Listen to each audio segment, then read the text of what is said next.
बालं सा स्मरामि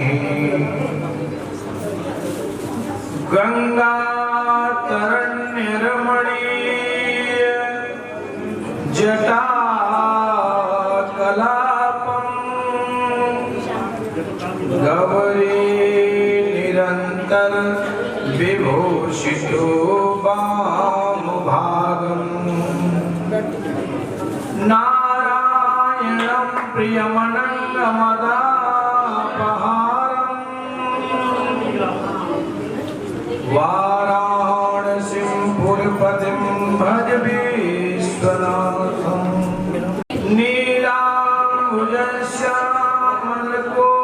नीलाम्बुजश्यामलकोमलाङ्गम् सीता समारोपितुवामभागम्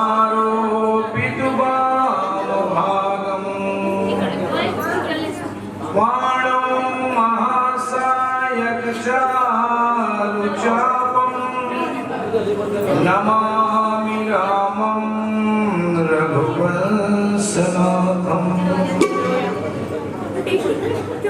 प्रपन्नाति हरे प्रसीद प्रसीद मातर्जगतोऽखिलस्य प्रसीद विश्वेश्वर पाहि विश्वं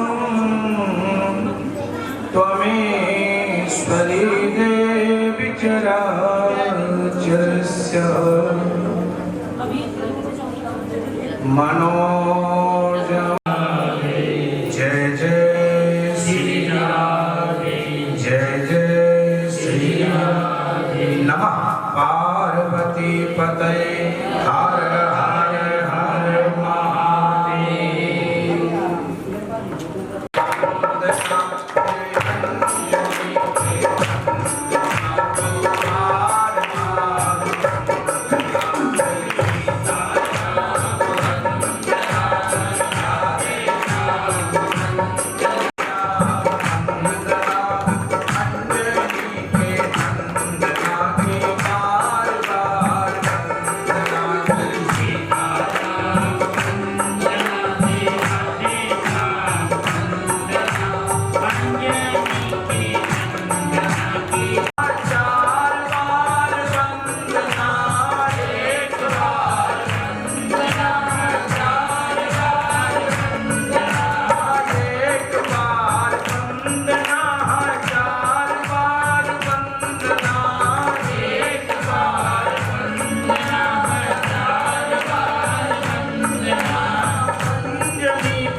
लेता है, जिसकी झोली में कुछ नहीं होता। सबसे ज्यादा आनंद उसके जीवन में है। जो आनंद संत फकीर करे, ओ आनंद नहीं अमीरी में। अमीरी में वो आनंद नहीं मिलता है जो आनंद संत और फकीर को मिलता है। वो आनंद अमीरी में मिल नहीं सकता था। सुख दुख में समचित्त धरे, कुछ खौफ नहीं जहांगीरी में। चाहे सुख मिले चाहे दुख मिले, चाहे ज्यादा मिल जाए माल चाहे कम मिल जाए, आनंद की अनुभूति उतनी ही रहती है। आनंद न कम हो न ज्यादा। और हमें और आप सभी को जिस दिन कुछ ज्यादा मिल जाता है उस दिन आनंद की अनुभूति ज्यादा होती है। जिस दिन कुछ नहीं मिलता हो जाता है उस दिन आनंद की अनुभूति अपने आप चली जाती है। लेकिन उनको कोई फर्क नहीं है।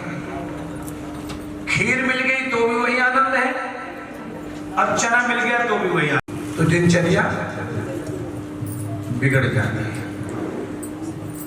जानते हो किसी ने अपने बेटे को बहुत पढ़ाया लिखाया, तो व्यक्ति ने पढ़ाया लिखाया, जब पढ़ लिख लिया तो उसकी जॉब लग गई विदेश में, चला गया अकेला बेटा, और उनसे भी अक्सर जानी रही, वो चला गया विदेश। इधर माता पिताजी अपने अरमान को सजाए बैठे हुए हैं कि बेटा कमा करके आएगा तो ब्याह होगा, बराती होंगे, ये होंगे, और सारे अरमान लिए बैठे।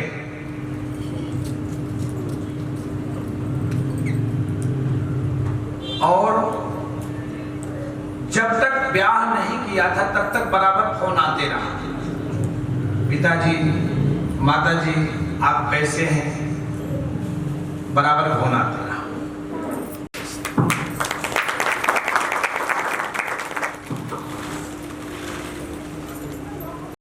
और सोने की बरसात कर रहा है। आवत ही हर से नहीं, नैन नहीं सने, तुलसी कहाँ न जाइए, कंचन बरसे नहीं। बाबा गोस्वामी जी कहते हैं क्योंकि प्रेम जो होता है ना वो दिखाई से नहीं होता, वो आंखों से पता चलता है, नेत्र से पता चल जाता है कि इसके अंदर आव भगत कितनी बड़ी है, ये कितनी देर तक हमको बैठा सकता है, कितनी देर में। जिसे आप लोगों ने देखा है कि जिससे बात नहीं करनी होती तो अपने अपने काम में लग जाते हो। अगर वो समझदार है तो उसको सड़क लेना चाहिए कि मेरी हाव भगत इतनी ही देर की थी बस। भृगु जी महाराज समझ गए, वहां से सीधा क्रोध में आए, क्रोध हुआ और क्रोध में सीधा वैकुंठ पहुंचे हैं। और वैकुंठ में जब पहुंचे हैं तो भगवान नारायण क्षीर सागर पे शेषनाग की सैया पर लेटे हुए मैया लक्ष्मी चरण दबा रही हैं। आप देखिए, आपने रामचरितमानस में पढ़ा तो होगा, नहीं पढ़ा होगा तो टीवी में देखा होगा। लॉकडाउन में भी रामायण चलाई गई थी। भगवान श्री राम दोनों भाइयों को शेषनाग के द्वारा बांधा गया था। छुड़ाया किसने? गरुण जी ने छुड़ाया, गरुण जी ने। यही तो बात है ना। आप सोचो, शांताकारं भुजगशयनं पद्मनाभं सुरेशं विश्वधारं गगनसदृशं मेघवर्ण सुहांगम लक्ष्मीकांतं कमलनयनं योगी वृद्धारम्यं वंदे विष्णु भवहरणं सर्वलोकैकनाथनं। भगवान अनायास ही दुनिया को बढ़ाई देते हैं, अपने आप बढ़ाई नहीं चाहते हैं, दुनिया को बढ़ाई देते हैं। पर उस बढ़ाई देने में कभी कभी ऐसा होता है कि किसी किसी को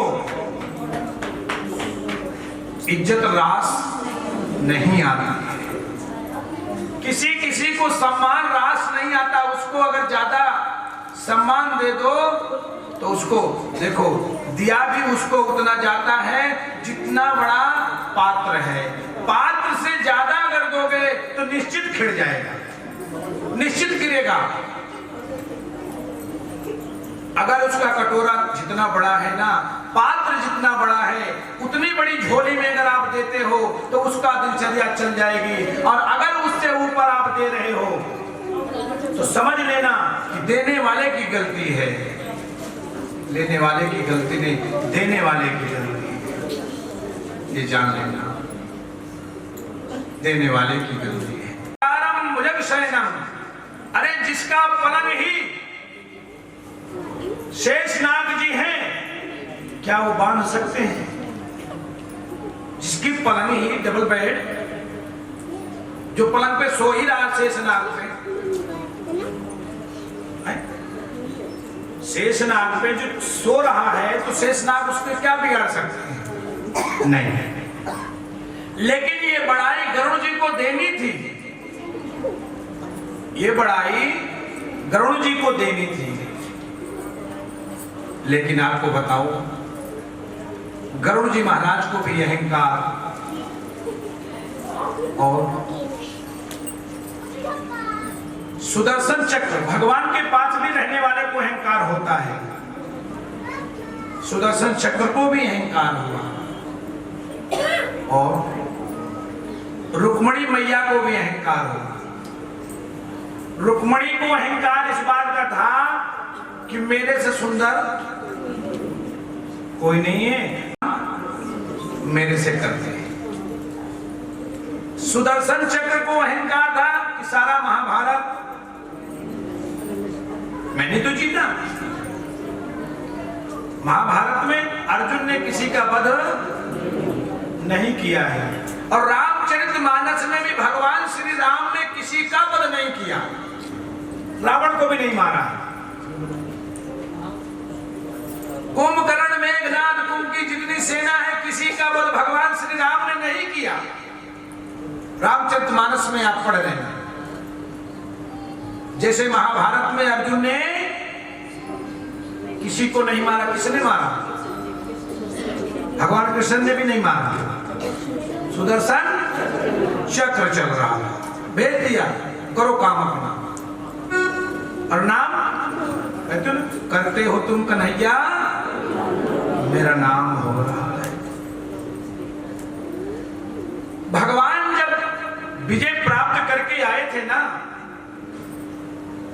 तो आपको मैंने बताया कि बेटा जो होता है पिताजी से 100% झूठ बोलेगा, लेकिन अपनी माता से झूठ नहीं बोलता कभी। अच्छा हो बुरा हो सब बता देगा, सारी बात बता देगा। पिताजी से तो डर के मारा नहीं बताता कि अगर बताऊंगा तो फिर मामला बिगड़ जाएगा। और मैया से इसलिए बता, पर विजय प्राप्त करके अयोध्या आए ना, तो कौशल्या मैया, बहुत ध्यान से सुनिए, कौशल्या मैया बैठी हुई थी। अच्छा, बालक को सबसे ज्यादा अच्छी निद्रा कहाँ मिलती है? माँ की गोद में मिलती है ना। और सबसे बढ़िया छांव माँ के आंचल में। अब देखो माँ का आंचल तो धीरे धीरे खत्म हो रहा, हम कुछ कह नहीं सकते क्योंकि आंचल वाला कोई प्रोग्राम ही नहीं रखते साथ में, इसलिए आंचल तो मैं कह ही नहीं सकता हूँ, पर गोद अभी बरकरार है। इसलिए आपको मैंने पहले बताया कि जिस मां का आंचल सही है और जिस पुरुष का आचरण सही है वही परमात्मा की कृपा होगी, बाकी होने वाली नहीं है। चाहे कितनी कथा सुन डालो और चाहे कितना गंगा स्नान कर डालो, कुछ नहीं, ये पक्का है। भगवान श्री राम 14 वर्ष तक भर नींद सोए नहीं थे।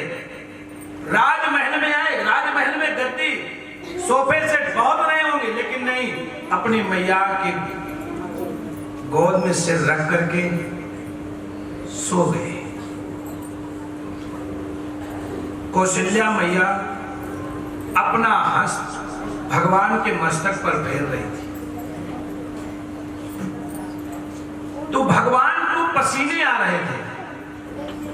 तो मैया के मन में भाव आया कि मेरा राम इतना कोमल कि मैया के हाथ फेरने से इसके पसीने छूट रहे हैं, तो इतने बड़े रावण को कैसे मारा है?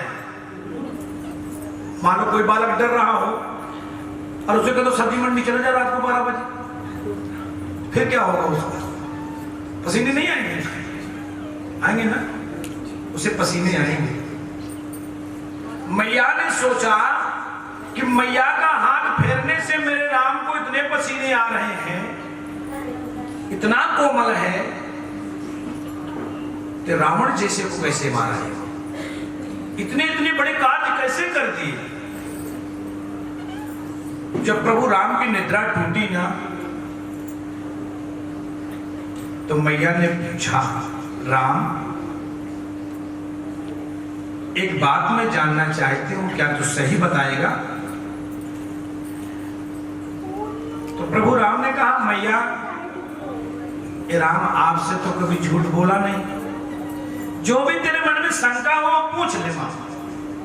मैया ने कहा, राम मुझे सच्ची बात बता कि अभी तो मेरी गोद में जब सो रहा था ना, तो मैं तेरे सिर पे हाथ फेर रही थी और अपने आंचल से मैं पंखा कर रही थी, लेकिन ज्यों ज्यों मैं हाथ फेरती थी त्यों त्यों तेरे पसीने बढ़ते जा रहे थे। तू इतना कोमल है? हाँ मैया, हो तो तेरा ही बेटा ना, तो कोमलता का तो आपको पता है, पर बेटा मुझे एक शंका है कि मैया आपको मेरे प्रति शंका है, तो शंका है तो मैया बता दे। कौशल्या मैया ने कहा, राम तू सच्ची बात मुझे बता कि लंका में तूने किसको किसको मारा, किसे किसे मारा? भगवान श्री राम ने मैया की सौगंध खा करके कहा, मां जो बात तू पूछ रही है ना, ये सच्ची यही बात है कि ये सबको पता है कि विजय राम ने दिलाई है, मारा राम ने है, लेकिन मां मैं तेरी सौगंध खा के कहता हूं मैंने किसी को नहीं मारा। और आज जानते हो कौन सी एकादशी है? कौन सी एकादशी है? विजया एकादशी है। आज के लिए नहीं, भगवान ने इस व्रत को रखा था कहां पे? विजय प्राप्त करने के लिए, लंका पे प्राप्त करने के लिए। आज विजया एकादशी है। एकादशी का व्रत सभी कोई रखा करो, कोई भी व्रत रखो या ना रखो।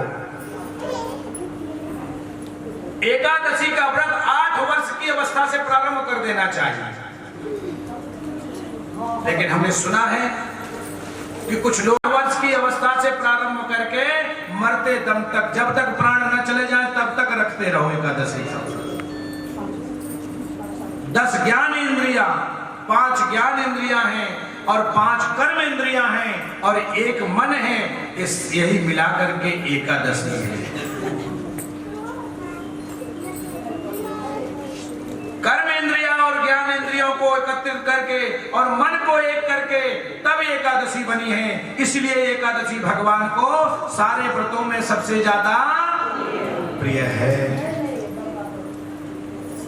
भगवान ने जब ये कहा तो मैया को भरोसा नहीं हुआ।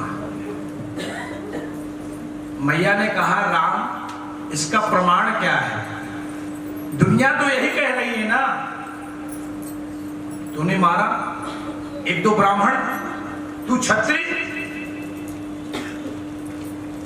राजमहल में भी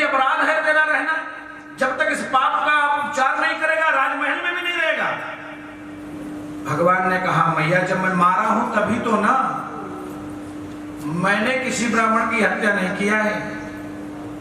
और एक को पूरी रामचरितमानस किसी को मैंने नहीं, तुम्हारा किसने? बाबा गोस्वामी जी ने एक चौपाई लिखी है, इसलिए कभी न कभी अपने यहाँ जो ग्रंथ रखे हैं ना, ग्रंथ को पढ़ा करो, उसको चिंतन किया करो। चौपाई में बोल दूंगा, आप लोग समझना कि गोस्वामी जी ने क्या लिखा है। गुरु वशिष्ठ कुल पूज्य हमारे,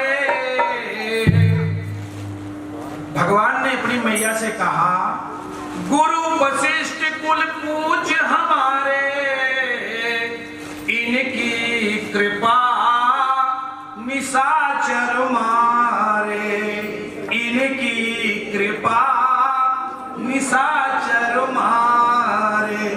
किसने मारा? किसकी? गुरु जी की कृपा वहां चल रही थी, क्योंकि दोनों ब्राह्मण थे ना, तो लड़ा दिया दोनों को बराबरी से। जैसे महाभारत में केवल भगवान और अर्जुन के पास केवल धनुष दिख रहा था, बाकी बाण भी नहीं छूट रहा था, केवल धनुष दिख रहा था, धनुष्मान। लेकिन काम तो ऐसे भगवान श्री राम रणभूमि में दिख रहे हैं, लेकिन बाण और धनुष के आगे उनकी गुरु की कृपा चल रही थी। कृपा जहां जहां पहुंची है, सबको मारती चली गई है, छोड़ा नहीं है। इनकी कृपा निशाचर। अब बताओ, भगवान ने मारा क्या? सही बताओ, नहीं मारा ना? नहीं मिलती। आप देखिए, इसलिए भृगु महाराज जिस समय वैकुंठ लोक में गए हैं ना, भगवान नारायण शेषनाग की सैया पर विराजमान है। शेषनाग भगवान का कुछ नहीं बिगाड़ सकता है। भगवान के पास रहने वाले को भी अहंकार होता है। सुदर्शन चक्र को अहंकार हुआ, गरुड़ जी को भी अहंकार हुआ, रुक्मणी मैया को भी अहंकार हुआ। तो जानते हो, अहंकार को मारने के लिए भगवान के पास अनेक प्रकार की दवाई है। अभी आपको पता है कि जो जैसे सामने वाला मिलता है उसी से मरवाते हैं, अपने आप कभी किसी को नहीं मारते। ध्यान रखना। भगवान ने गरुड़ जी को बुलाया, गरुड़ जी एक काम करो। द्वारिका जी में भगवान जी ने गरुड़ जी को बुलाया और गरुड़ जी से कहा कि गरुड़, मेरा एक भक्त पर्वत पर मेरे नाम की भजन कर रहा है और आप उसे बुला करके लाते तो मेरी मुलाकात हो जाती। बहुत दिन की बात हो गई। जाओ उससे कह दो कि आपको द्वारकाधीश ने बुलाया है। प्रभु उसका नाम क्या है? उसका नाम है हनुमान। गरुड़ जी बेचारे बूढ़े और भागे भागे गए।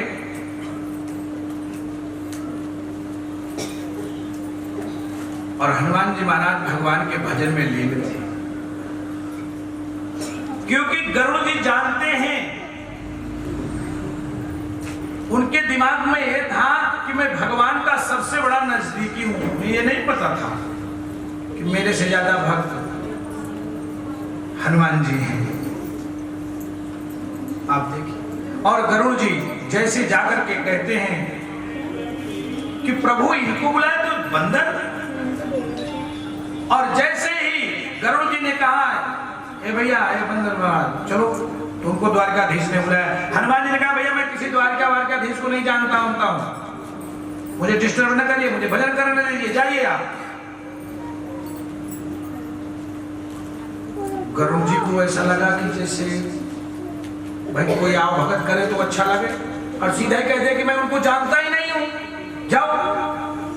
गरुड़ जी ने कहा, अच्छे आदमी से पाला पड़ा बताओ। उन्होंने कहा, जाओ बुला के लाओ। ये कह रहा मैं जानता ही नहीं हूं। भगवान के पास गई और भगवान से कहा, भगवान ने कहा क्या बात करूं, आया नहीं?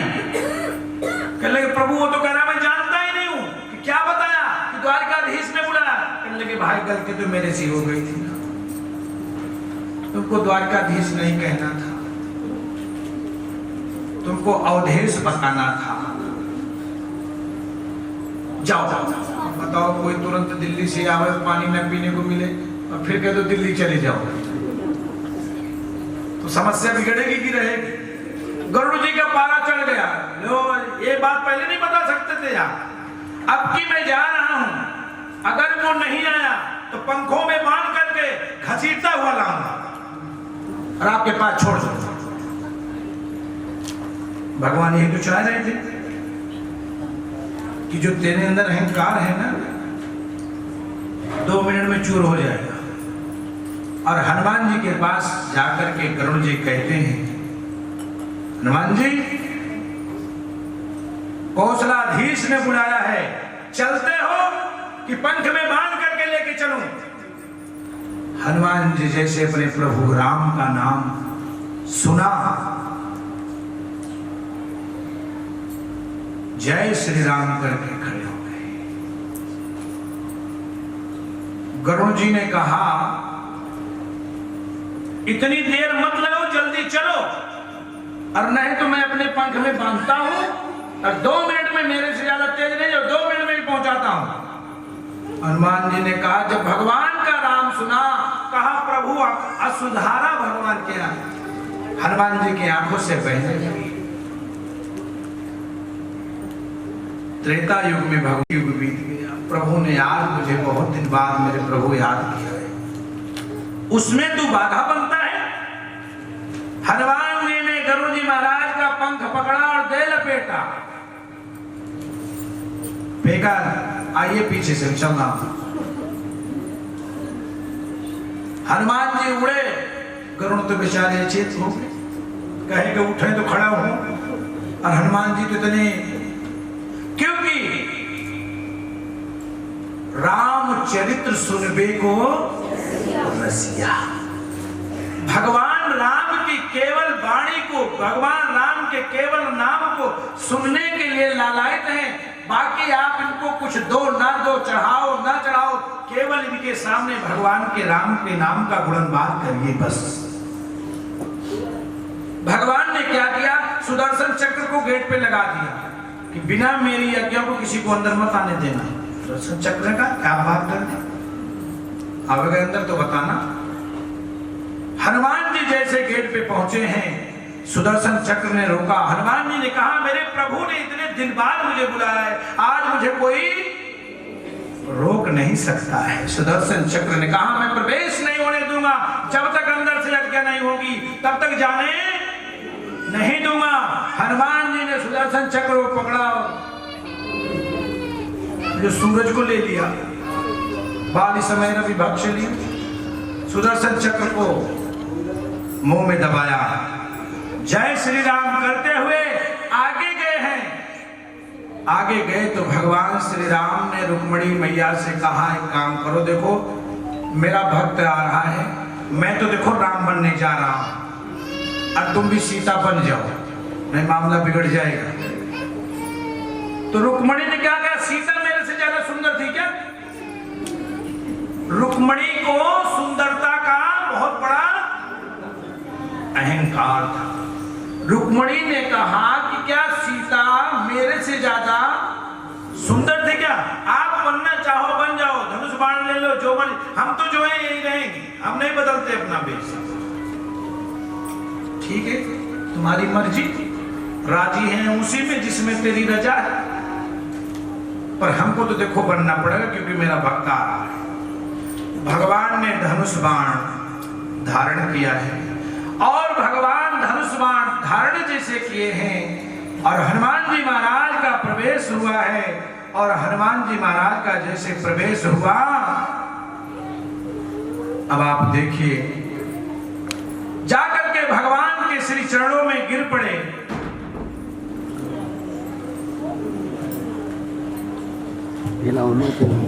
हमारे बीच श्रीमान अनिल एरन जी पधार चुके हैं रामलीला कमेटी पटेल नगर के अध्यक्ष महोदय, प्रबंधक समिति के अध्यक्ष। जोरदार तालियों से इनका अभिनंदन करेंगे।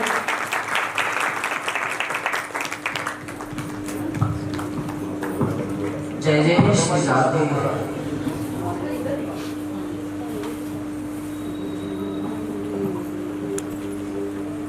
ठाकुर जी महाराज की बोले बाकी बिहारी लाल की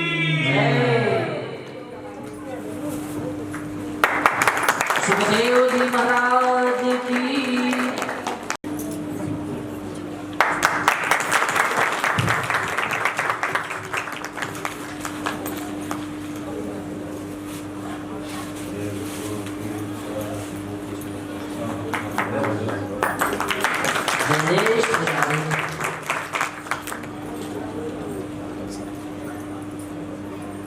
माननीय अनिल एनन जी द्वारा महाराज श्री को युगल किशोर की सुंदर छाया प्रति स्मृति स्वरूप प्रदान की गई।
मेरे प्रभु ने उठा करके हृदय से लगा लिया।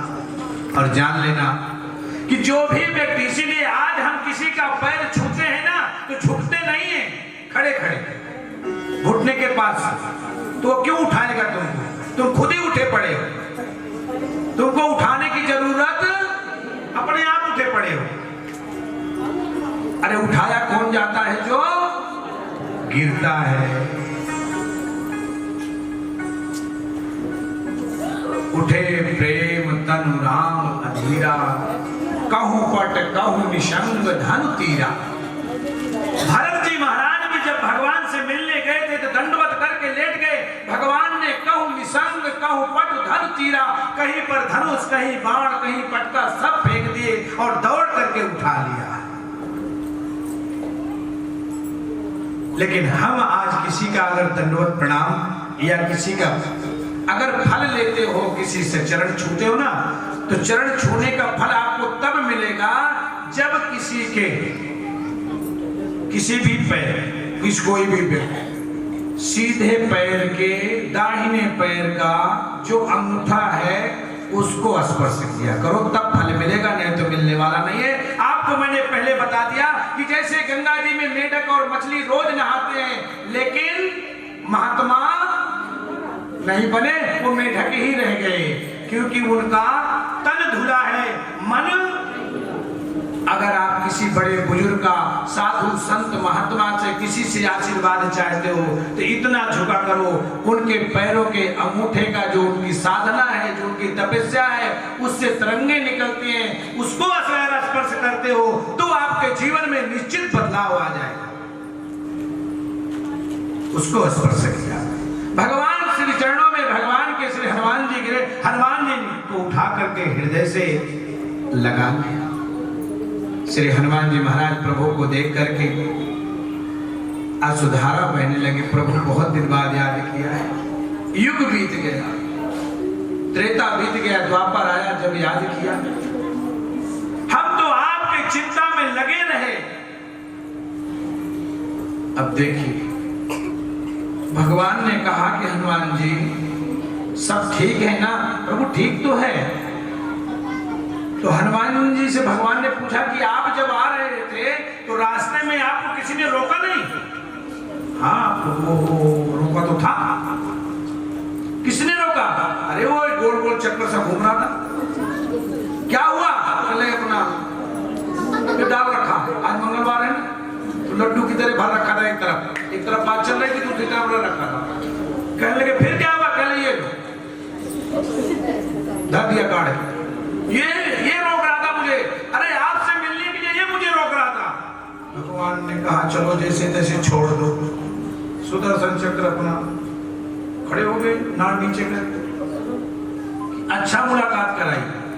लेकिन सब कुछ करने के बाद भगवान से प्रभु हनुमान जी पूछते हैं, भगवान आप तो सुखा ठीक लग रहे हैं, पर ये दासी कहां से लाए? मेरी मैया कहां पे है? ये मेरी मैया तो नहीं है।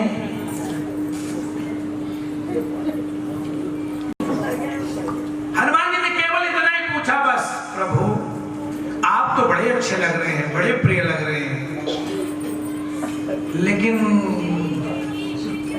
ये दासी कहां से लाए? मेरी मैया कहां चली गई? ये मेरी मां नहीं हो सकती है। क्यों? सीता मैया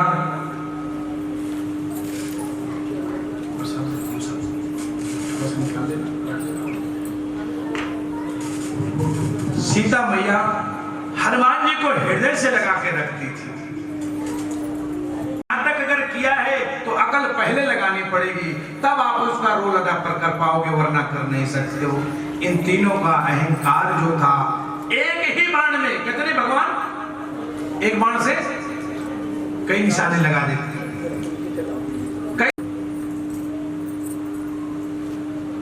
इन सब का अहंकार दूर करते हुए भगवान आइए सुदामा जी की तरफ चलते हैं। गुरुदेव भगवान से परीक्षित जी पूछते हैं, आप मुझे वो कथा सुनाइए जो आपकी मित्रता सुदामा जी से थी। वो लीला आप हमको सुनाइए कि जो मेरे ठाकुर के मित्र इतना गरीब होता हुआ फिर भी मेरे ठाकुर ने उसको मित्र क्यों बनाया? आप देखिए, कहते हो ना कि रिश्ता किससे करना चाहिए? जो अपनी बराबरी का हो। और दोस्ती किससे करनी चाहिए? जो अपने बराबर का हो। लेकिन भगवान ने तो अपनी बराबरी को ढूंढा ही नहीं है? अपनी बराबरी को नहीं ढूंढा है। जिस समय जाने लगे थे ना, तो सुदामा ने भगवान से कहा था, कन्हैया तू मुझे भूल जाएगा, क्योंकि देख तू बड़े घर का है, हम छोटे घर के हैं, तू मुझे भूल जाएगा। लेकिन भगवान ने कहा, सुदामा मैं सब कुछ कि गुरुदेव आपने बताया कि शिक्षा ग्रहण हो चुकी है, तो आप अब हमको हुक्म करें कि हम आपको दक्षिणा क्या दें। गुरुदेव भगवान ने कहा, कन्हैया बस यही मेरी दक्षिणा है कि मेरा शिष्य जहां कहीं भी रहे हमें याद करता रहे, यही मेरी दक्षिणा है। लेकिन भगवान ने कहा, नहीं गुरुदेव, आपने बड़ा अथक प्रयास किया है, बहुत दिन तक हमको कथा सुनाई, ज्ञान दिया, हमको शिक्षा दीक्षा दी, दक्षिणा तो चाहिए ही। तो कहा कि गुरु माता से पूछ लो। गुरु माता से पूछा तो गुरु माता ने कहा, कन्हैया मुझे कुछ नहीं चाहिए, अगर तू दे सकता है ना तो मेरा बेटा वापस दिला दे। गुरु दक्षिणा में भगवान ने पूछा, गुरु माता ने बताया मेरा बेटा इतना बड़ा था, इतने दिन पहले वो गुजर गया। भगवान ने कहा, ठीक है मां, गुरु दक्षिणा में अवश्य पुत्र आपको मिलेगा। भगवान ने यमलोक गए, यमलोक जाकर के यमराज जी के पास जाकर के पूछा, यमराज, और जिस समय नारायण मेरे यमपुरी में गए हैं तो यमपुरी में हलचल मच गई थी, क्योंकि यमराज भी तो बिना नारायण की आज्ञा से नहीं चलते। और वहां पर जब गए हैं तो यमराज से पूछा है, मेरी गुरु माता का बेटा आप लाए हैं, जहां कहीं भी है उसे आप वापस दे दीजिए। यमराज ने कहा, प्रभु नियम का उल्लंघन होगा, ऐसे तो कोई भी आएगा और लेके चला जाएगा। भगवान ने कहा, यमराज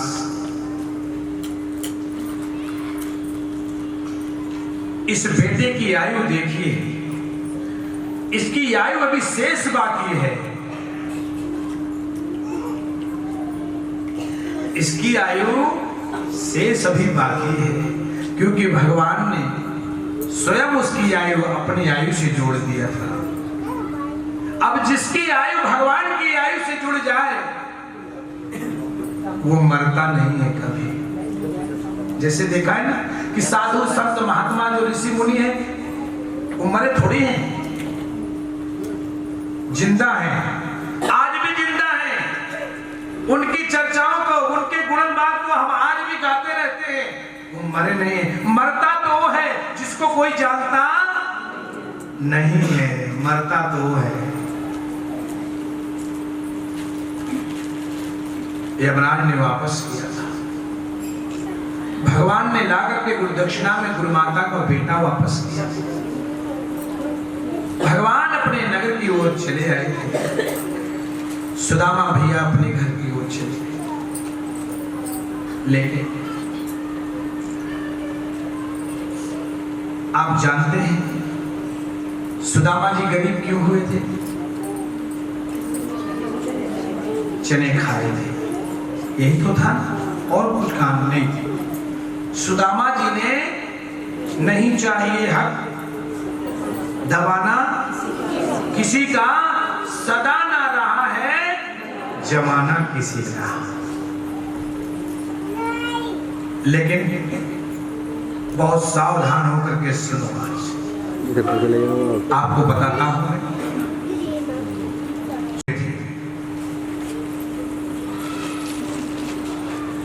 एक बार की बात है, बैठ जाओ भैया, बैठ जाओ, जहां जगह खाली है वहीं बैठ जाओ। एक बार की बात है, सुदामा भगवान गोविंद गुरुदेव की कुटिया में विद्या अध्ययन कर रहे थे। निर्जल, रोज का नियम है, गुरुकुल का नियम होता है कि स्वतः स्वयं लकड़ी लाइए, जलाइए, आटा गूंदिए, रोटी बनाइए, तब प्रसादी मिलेगी। ये गुरुकुल का नियम है। अपने आप स्वयं करना पड़ेगा, वहां करा कराया नहीं मिलेगा। ये गुरुकुल का नियम है। गुरु माता ने कहा बेटा लकड़ियां नहीं है, लकड़ी लानी है, लेकिन आप ध्यान रखें कि श्री सुदामा जी महाराज वो किया है ना जो इस धरा पे कर नहीं सकता, कोई नहीं कर सकता। एक बार की बात है,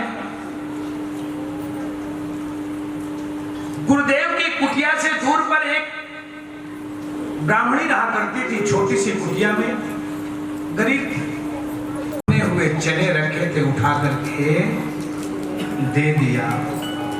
और जिस दिन भिक्षा में उसको चने मिले थे ना बुढ़िया अम्मा को, एकादशी थी, बुढ़िया अम्मा ला करके पोटली खोला, देखा चने, आज एकादशी है, खाया नहीं जाएगा। पोटली बांधा, अपनी कुटिया में टांग दिया, सो गई और फिर ग्रहण करूंगी इसको। उसी रात्रि में चोर आए, और जब चोर आए तो मैया की कुटिया में जो पोटली बंधी थी, उन्होंने सोचा मैया इसमें कुछ धन बांध करके रखा है। वो पोटली लिया और लेकर के चोर चलते बने। रात्रि में भोर प्रातःकालीन ब्रह्म मुहूर्त था, संदीपन मुनि उठे स्नान करने के लिए।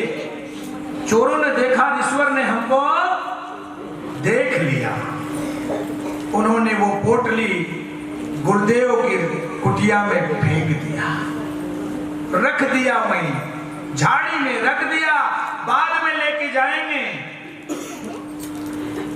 गुरु माता उठी है सुबह प्रातःकालीन, साफ सफाई झाड़ू बहारू करने लगी। गुरु माता ने वो पोटली मिली, गुरु माता ने खोलकर देखा, भुने हुए चने उठा करके रख दिया। इधर ब्राह्मणी प्रातःकालीन हुआ, स्नान ध्यान भगवान का अर्घ दिया, सोचा लाऊं पोटली, लाऊं गोविंद का भोग लगा दूं।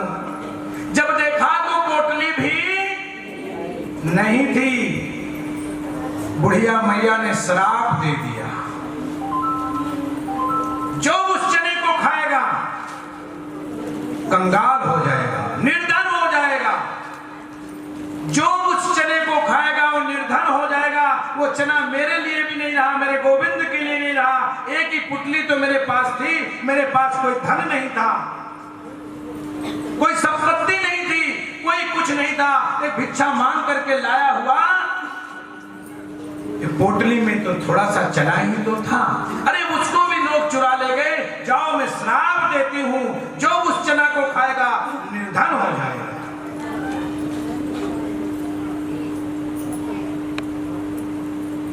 अब गुरु माता को भी नहीं पता था। प्रातःकालीन भगवान गोविंद सुदामा जी महाराज लकड़ियां लेने के लिए जब गए हैं, गुरु माता ने पोटली उठा करके दे दिया। श्री कृष्ण छोटे, सुदामा बड़े थे। सुदामा बड़े थे, भगवान छोटे थे। वो पोटली दे दिया और दे करके कहा, जाओ बेटा, जब तुम्हें भूख लगेगी ना तो खोल करके चने खा लेना।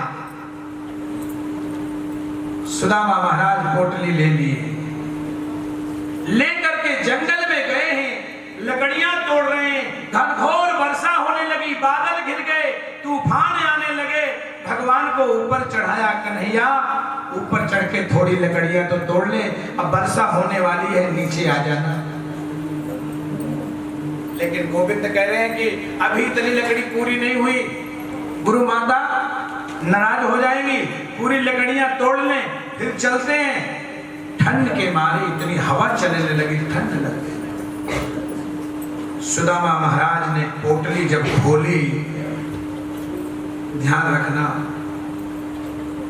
जीवन में कोई भी कार्य करने चलोगे ना तो आभास सबसे पहले होगा, अपने आप को आभास पहले हो जाता है कि मैं ये जो करने चल रहा हूं ये सही है या गलत है। सुदामा महाराज भगवान के प्रेमी थे। सुदामा जी ने जब वो पोटली को खोला और पोटली को जैसे ही खोला तो सुदामा महाराज को क्या दिखाई दिया? श्राप। सुदामा जी ने देखा श्राप है इस चने में, और गुरु माता का हाथ का दिया हुआ प्रसाद है, फेंक नहीं सकता हूं, किसी को खिला नहीं सकता हूं, मैं खाऊंगा मेरी ये दशा होगी, कन्हैया को खिलाऊंगा उसकी ये दशा होगी, गुरु माता के हाथ का प्रसाद है।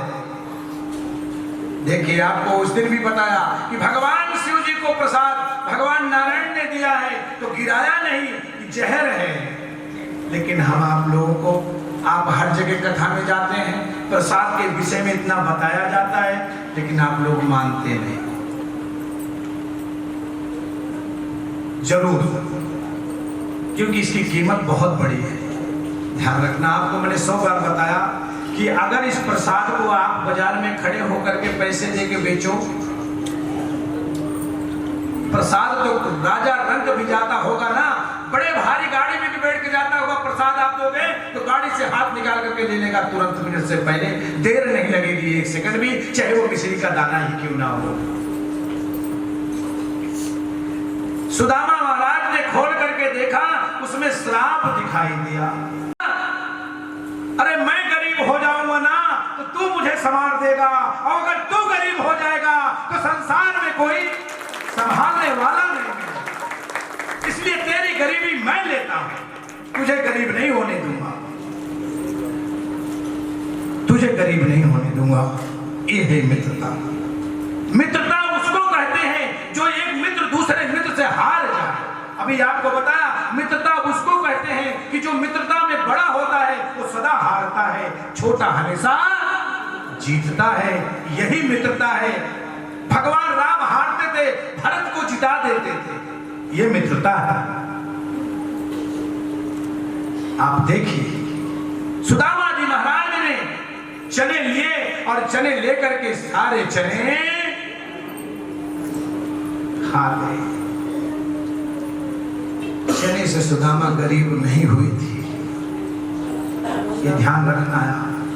भगवान ने भगवान की दरिद्रता को दूर करने के लिए, भगवान की दरिद्रता को दूर करने के लिए श्री सुदामा जी महाराज ने उस चने को ग्रहण किया है कि मेरा गोविंद अगर गरीब हो जाएगा ना तो इस धरा का क्या होगा। अरे मैं गरीब हो जाऊंगा तो मेरा कन्हैया मुझे उठा लेगा। ये भरोसा होना चाहिए, ये विश्वास होना चाहिए। कारण सुदामा जी महाराज गरीब हुए थे, चने खा करके गरीब नहीं हुए थे। वो जो श्राप था उसके कारण, और गुरु माता के पास आए अपने अपने घर के। सुदामा जी महाराज की शादी हुई, बच्चे हुए। सुदामा जी महाराज रोज एकादशी का, हम आप कितने दिन रखते हैं? कितने दिन में आती है हमारी एकादशी? 15 दिन में एक एकादशी रखनी पड़ती है, तो व्यवस्था सारी बनानी पड़ती है। कुट्टू भी लाना है, आलू भी लाना है, ये भी लाना है, वो भी लाना है। कल एकादशी है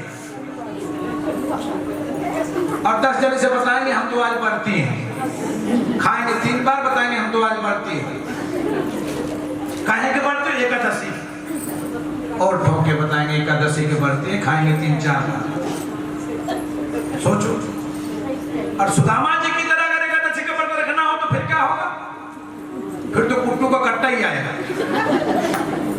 किलो 2 किलो में काम नहीं चलेगा, फिर तो कट्टे से काम चलेगा सीधा। समझ गए ना? आप देखिए सुदामा जी महाराज भगवान का बिना भोग लगाए, यार भगवान का भोग जरूर लगाया करो। रूखा सूखा जो भी बनाया है, जैसे भी बनाया है, लेकिन भगवान का भोग जरूर लगाया करो। वही भोग ही तो प्रसाद है,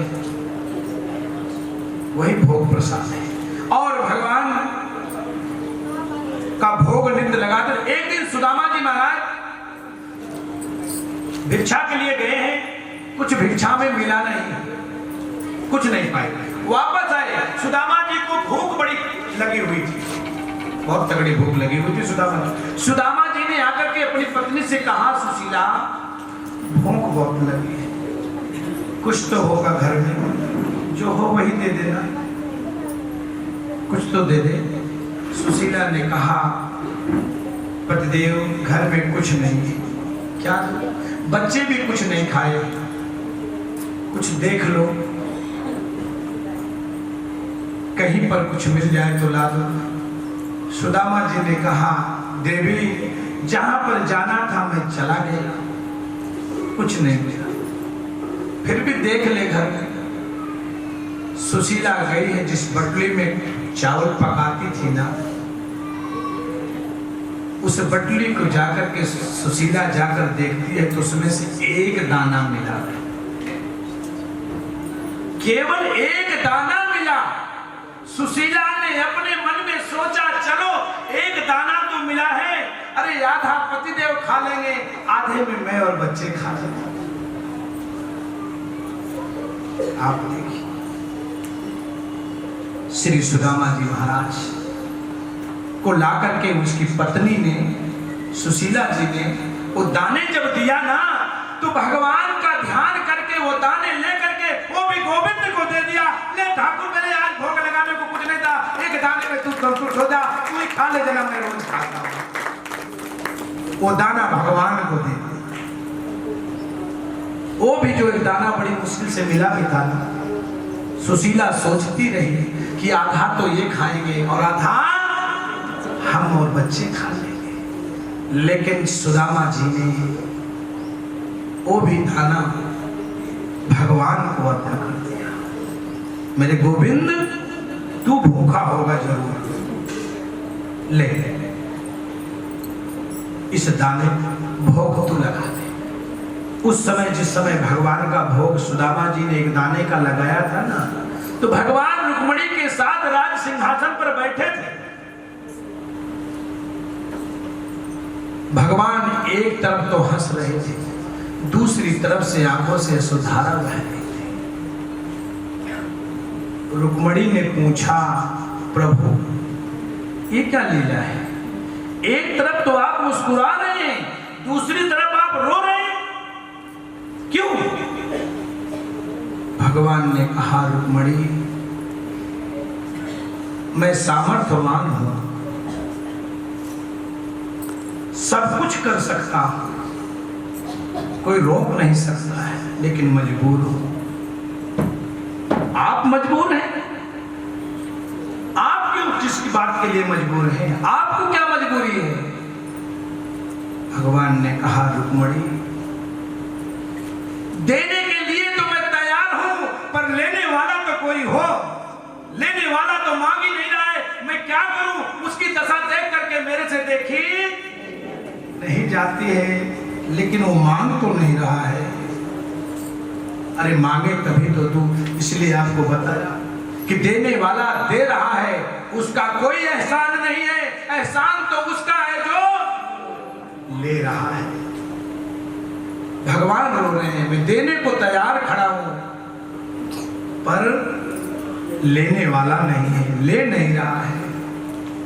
रुक्मिणी जी ने कहा, तो फिर चले जाओ वहीं, कि जा भी तो नहीं सकता हूं, क्यों मुझे वो बुला भी तो नहीं रहा है, मैं जाने में भी तो मजबूर हूं, क्योंकि वो मुझे बुला नहीं रहा है, और मैं देने में मजबूर हूं, मेरे से वो मांग भी तो नहीं रहा है। और रुक्मिणी मैं जानता हूं, मैं जान रहा हूं वो क्यों नहीं मांग रहा है, और वो गरीब क्यों है, ये भी मैं जान रहा हूं। रुक्मिणी,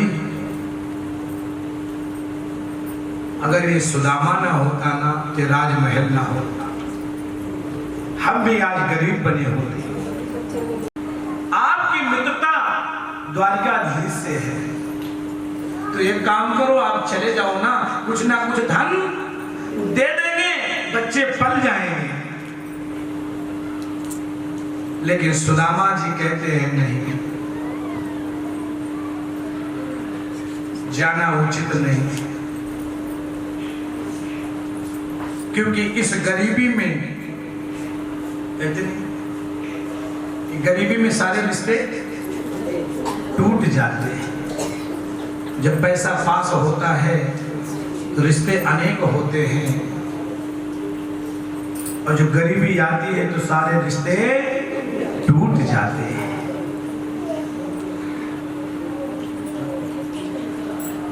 सुदामा जी महाराज तैयार होते हैं, और सुदामा जी महाराज जब तैयार हो गए ना, देखिए जिस घर में रोटी भी नहीं है तो खाली पानी पी के थोड़ी चला जाता है। श्री कृष्ण गोविंद हरे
सुदामा जी महाराज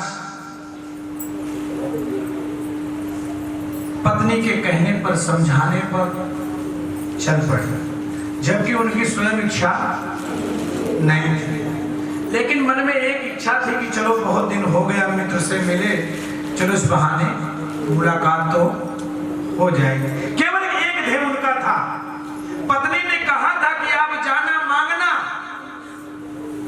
लेकिन श्रीमद् भागवत पुराण में लिखा गया है कि सुदामा जाने के बाद भी मांगे नहीं है, मांगे नहीं। और मांगा भी तो था ना, तो केवल मन ही मन में सुदामा ने भगवान से यही कहा था कि तू अपनी कृपा हमेशा बनाए रखना, बस तेरी कृपा मेरे ऊपर से अगर नहीं हटेगी ना तो मेरे पास सब कुछ बरसात हो जाएगी, और तेरी कृपा अगर मेरे सिर से हट गई तो फिर मुझे कुछ नहीं मिलेगा।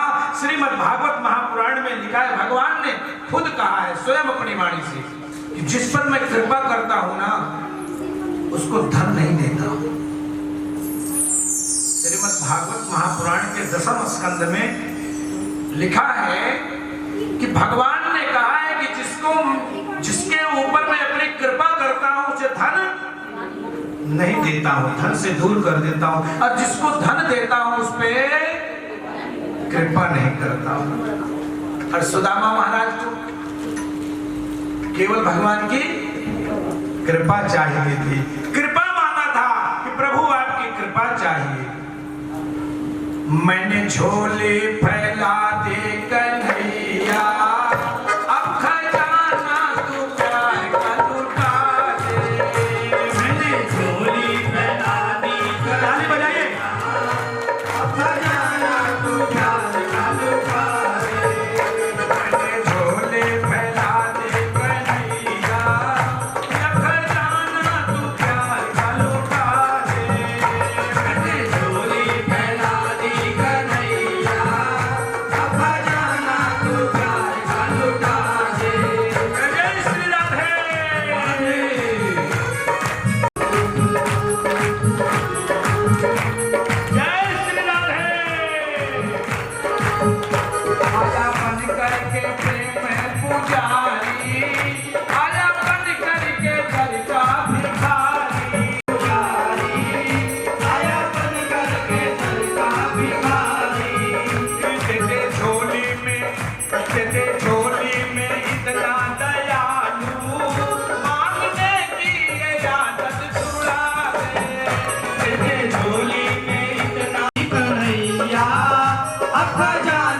तू प्यार का लुटा दे।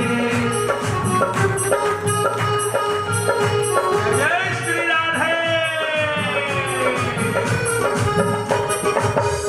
ऐसे कब तक चलेगा दामन हमारा, ऐसे कब तक चलेगा गुजारा, थाम ले आके दामन हमारा। ऐसे कब तक चलेगा गुजारा, थाम ले आके दामन हमारा। ऐसे कब तक चलेगा गुजारा, थाम ले आके दामन हमारा। ऐसे कब तक चलेगा गुजारा, थाम ले आके दामन हमारा।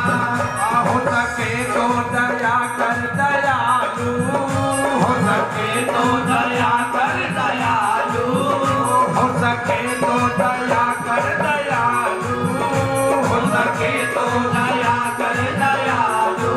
तू अपनी सेवा में हमको लगा ले, अपनी सेवा में हमको लगा ले। मैंने झोली फैला दी कन्हैया। खजाना तू प्यार का लुटा दे, मैंने झोली फैला दी कन्हैया।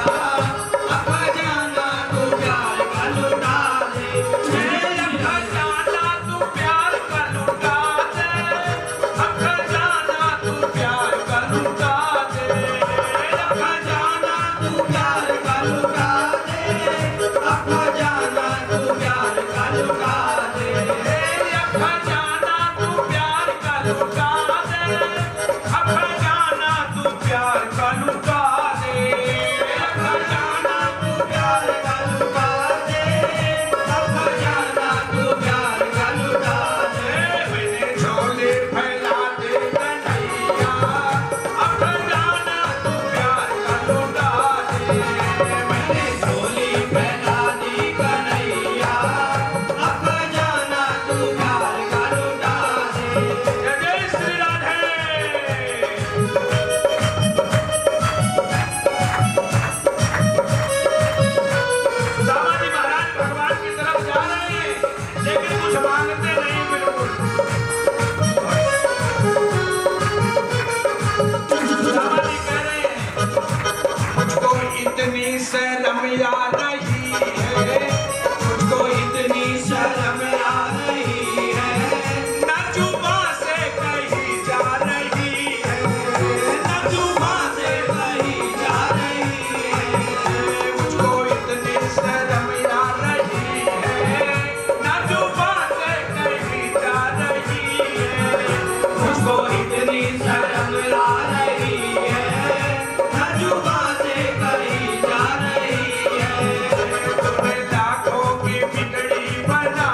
बोला एक तमन्ना है मरने से